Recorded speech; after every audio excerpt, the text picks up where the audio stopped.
JNU में रविवार को हुई हिंसा के बाद अब हालात काबू में हैं, लेकिन छात्रों में अभी भी डर का माहौल बना हुआ है। कई छात्र ऐसे हैं जिन्होंने कैंपस खाली करना शुरू कर दिया है। लेकिन सवाल ये कि आखिर जेएनयू में हिंसा के पीछे कौन है? जेएनयू के कैंपस में हंगामा, तोड़फोड़ और गुंडागर्दी। रविवार रात जेएनयू में उपद्रवियों ने जमकर हिंसा की। जमीन पर पड़ी ईंटें और टूटे शीशे बताने के लिए काफी है कि उपद्रवियों को कानून का कोई खौफ नहीं था। लाठी डंडे और रॉड से लैस नकाबपोश हमलावरों ने छात्रों और टीचरों को बेरहमी से पीटा।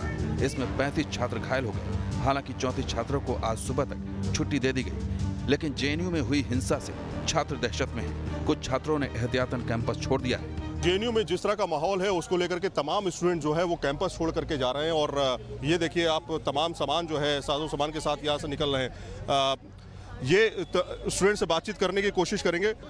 आप लोग क्या छोड़ के जा रहे हैं क्या? नहीं, छोड़ के नहीं जा रहे हैं। She will definitely come back but for now for my parents, उनकी शांति के लिए, ताकि उनको भी थोड़ा कंफर्मेशन है। I am taking her to my place. जो माहौल हुआ अंदर, उसकी वजह से आप लोग जा रहे हैं क्या? ऑफ कोर्स उसकी वजह से जा रहे हैं, बिकॉज आई डोंट थिंक यहाँ पे एडमिनिस्ट्रेशन इनको और लाइक द पुलिस अथॉरिटीज और the government is able to protect her right. तो अभी आप देख सकते हैं तमाम जो यहाँ पर स्टूडेंट्स हैं वो अपने बैग के साथ में घर निकल रहे हैं। हालांकि ये नहीं कह रहे हैं कि पूरी तरीके से छोड़ के जा रहे हैं, लेकिन हाँ ये ज़रूर है कि जिस तरह का माहौल कल बना था उसके बाद जो है स्टूडेंट जाहिर तौर पर डरे सहमे हैं, क्योंकि यहाँ पर जितने भी काफ़ी बड़ी तादाद में स्टूडेंट जो है वो कैंपस के अंदर ही रहते हैं। जेएनयू में हिंसा के बाद आज हालात काबू में हैं। जेएनयू कैंपस के बाहर भारी सुरक्षा बल तैनात है। आई कार्ड देखकर ही छात्रों को कैंपस में एंट्री दी जा रही है। दिल्ली पुलिस ने जेएनयू हिंसा मामले में एफआईआर दर्ज कर ली है। क्राइम ब्रांच को मामले की जांच सौंपी गई है। डीसीपी ने कैंपस में जाकर जांच की है। सीसीटीवी तस्वीरों की भी पुलिस जांच कर रही है। सूत्रों के मुताबिक पुलिस ने कुछ हमलावरों की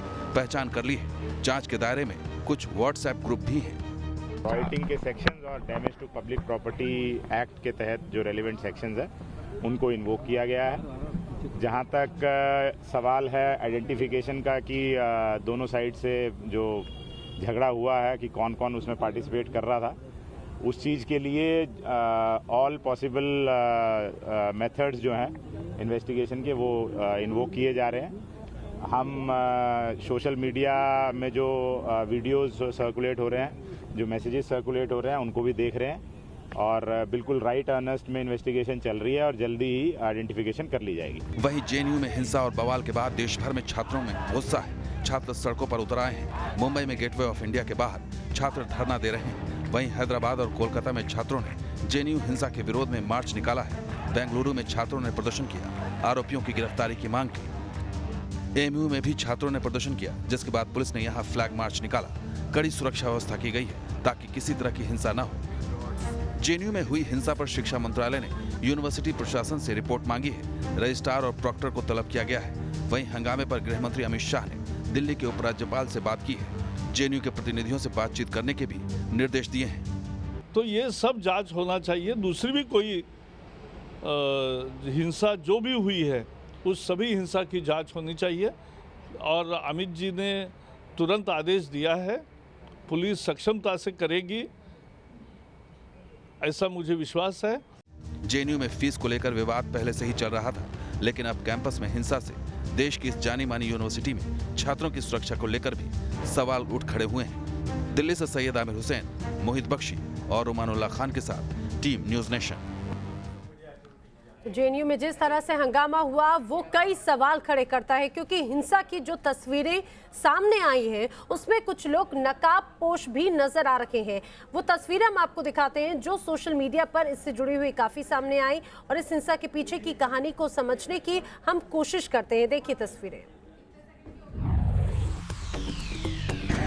जेएनयू में हिंसा की ये पहली तस्वीर है जब रात को 40 से 50 की तादाद में नकाबपोश हमलावर कैंपस में घुस रहे हैं। सभी के हाथ में लाठी डंडे हैं। ये कैंपस में उत्पात मचा रहे हैं।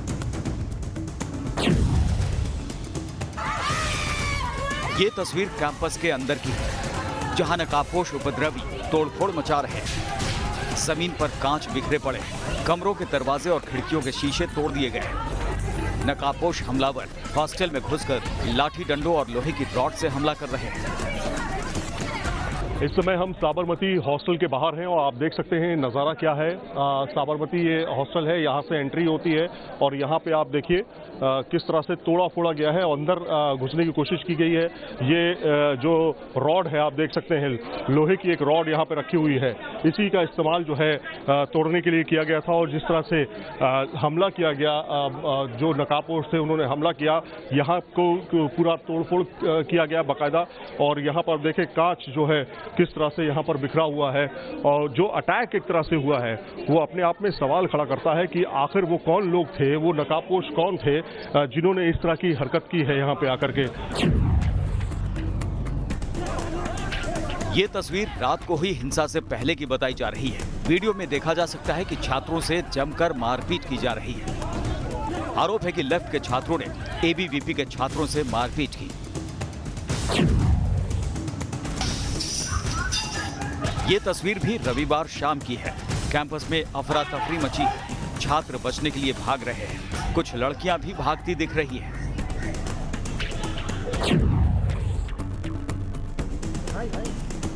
ये हिंसा के बाद की तस्वीर है, जिसमें कैंपस के अंदर किस तरह तोड़फोड़ और गुंडागर्दी फैलाई गई, इसके सबूत दिख रहे हैं। गाड़ियों में तोड़फोड़ की गई है, कारों के शीशे तोड़ दिए गए हैं, कई जगह जमीन पर लाठी डंडे पड़े दिखाई दे रहे हैं। हमलावरों का एक बैट भी कैंपस के अंदर दिख रहा है। जेएनयू में हिंसा की इन तस्वीरों से साफ है कि नकाबपोश हमलावरों ने कैंपस में जमकर उपद्रव मचाया और मारपीट की। शिक्षा के इस मंदिर की सारी मर्यादा को तार-तार कर दिया गया। दिल्ली से सैयद आमिर हुसैन के साथ टीम न्यूज़ नेशन।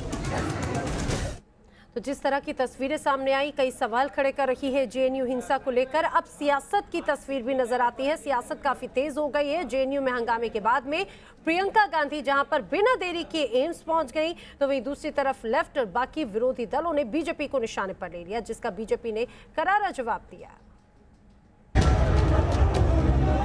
जेएनयू में हिंसा की आग लगाने के पीछे किसका हाथ है, ये बड़ा सवाल है। लेकिन इस हिंसा पर सियासी दलों को रोटियां सेकने का मौका जरूर मिल गया है। हिंसा शुरू हुई तो लेफ्ट, कांग्रेस और आम आदमी पार्टी के लोगों को बीजेपी पर हमला बोलने का मौका मिल गया है। पुलिस को दमन का हथियार बनाना बंद कीजिए मोदी जी और शाह जी। सरकार प्रायोजित आतंक व गुंडागर्दी बंद कीजिए। मैं सिर्फ ये कह रहा हूं, दिल्ली में कानून व्यवस्था किसकी जिम्मेदारी है? केंद्र सरकार की जिम्मेदारी है। अमित शाह कहां सो रहे हैं? उनको क्यों नहीं सामने आना चाहिए?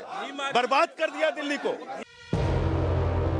दिल्ली के लॉ एंड ऑर्डर पुलिस आपको रिपोर्ट करती है। जामिया मिलिया में जो आपने सबक हासिल नहीं किया। साफ है कि विपक्ष बीजेपी पर हमला करने का कोई मौका नहीं छोड़ना चाहता, लेकिन बीजेपी जेएनयू के मुद्दे को छोड़ना नहीं चाहती। शैक्षिक संस्थानों को राजनीति का अखाड़ा ना बनाया जाए। इससे हमारे जितने भी छात्र हैं उनके जीवन पर असर पड़ता है, उनकी प्रगति पे असर पड़ता है।